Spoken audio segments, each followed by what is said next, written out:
কাতারে হামাসের শীর্ষ নেতাদের হত্যা করতে চেয়েছিল ইসরায়েল। পরিকল্পনা ছিল দোহায় স্থল অভিযানের, কিন্তু চূড়ান্ত মুহূর্তে রাজি হয়নি মোসাদ। কেন?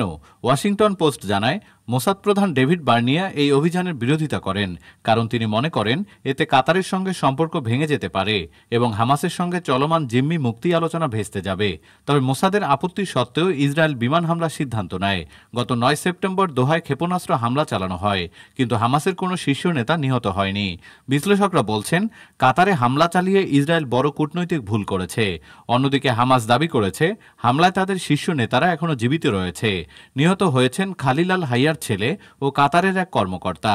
ইসরায়েল কি কাতারের সঙ্গে যুদ্ধের পথে, নাকি এটা ছিল এক রাজনৈতিক চাল? ডেস্ক রিপোর্ট, আজ বার্তা।